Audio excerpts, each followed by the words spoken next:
I recently sat face to face with the mother of James Everett. Her name was Carol, and her story was devastating. She talked about her son James, how that he used to get A's and B's in school all the time, and then at age 16, he got involved in drugs. He got involved in alcohol, and at first it was just for fun. He was part of the party scene, but eventually it became an addiction with James. He went to AA, he went to psychiatrists, he even went to a drug treatment center. Finally, he got free and he came home. After he'd been home for a while, he decided he wanted to do something with his life. He enlisted in the Navy. And one weekend, a very faithful weekend, his parents said, "We're going to go away to the beach house, James. Do you want to come with us?" James said, "No, I just want to stay home this weekend and have a weekend by myself." When they would come home the following Sunday night, what they would see would alter their lives forever.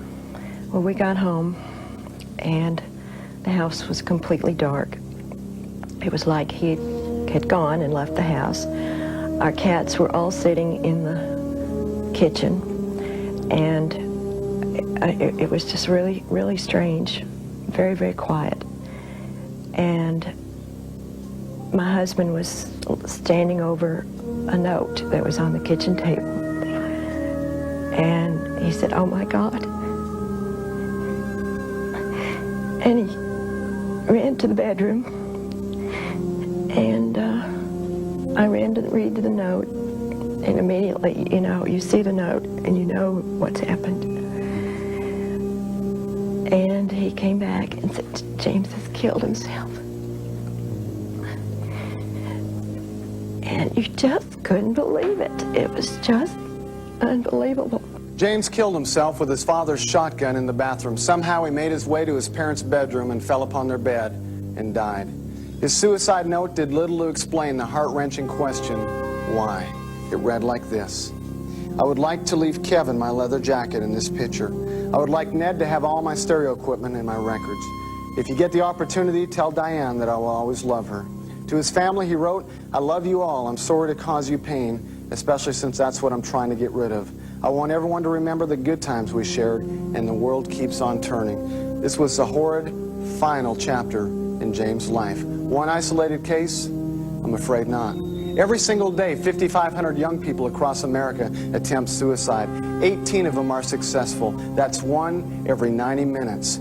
Suicide has risen among young people 300% in the last decade. Make no mistake about it, suicide is a serious epidemic that we've got to deal with. Jefferson County in Colorado, 18 young people took their lives within a span of 18 months. Omaha, Nebraska, Bryan High School there earned the name Suicide High as 3 young people in 5 days attempted and took their lives. 4 others attempted suicide. Bergenfield, New Jersey, Time magazine reported on a multiple death pact suicide taking the lives of 4 teenagers in one evening. And then there's Plano, Texas, dubbed by many as the suicide capital of America. We took our crew to Plano to find out why. Plano, Texas is a progressive upper-middle-class city in the northern suburbs of Dallas.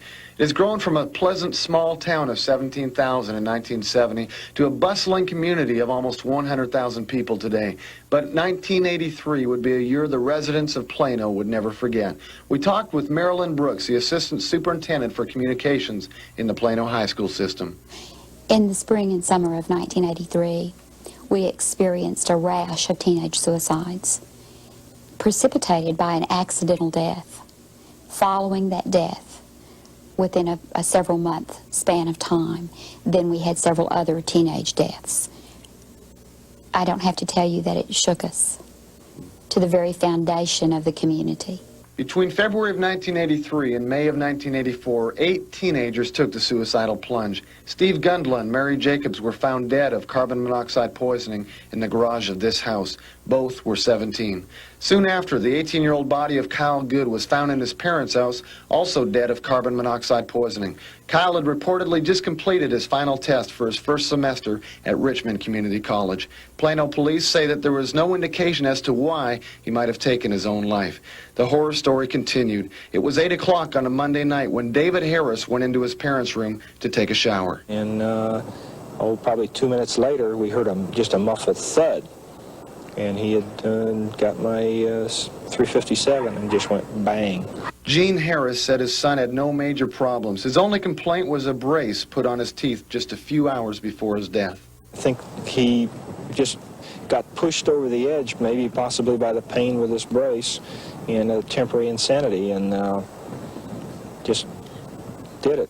David was an 8th grader at a local Plano junior high. Students who knew him said they were shocked about his death. They say David was a happy person and showed no signs of depression. He'd always make everybody happy. If they were in a down mood, then he'd make them happy.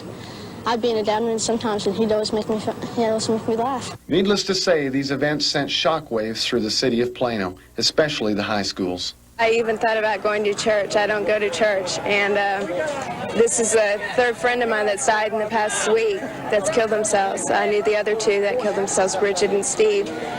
And I think it's kind of like a chain link thing. I think it's just, you know, people are thinking, well, it's getting attention, and they're doing it because it's the time to do it if they're going to do it. It's just unbelievable that people could have that much pressure on them at this age. That's what really makes me, you know, think about it. In response to this fatal problem, a suicide crisis center was established. I talked with one of its founders, Carol Steele. Efforts to start the crisis center had begun long before the clusters occurred, but with that kind of national attention, people were more than willing to donate money to get a crisis center started and to get something happening to fix the problem. City of Plano, Texas, especially Plano Senior High, has definitely seen their share of tragedies over the last few years. But unfortunately, the epidemic of suicide is sweeping the entire nation. Yet 2 questions remain unanswered. Why are so many young people taking their lives, and what can we do to prevent it?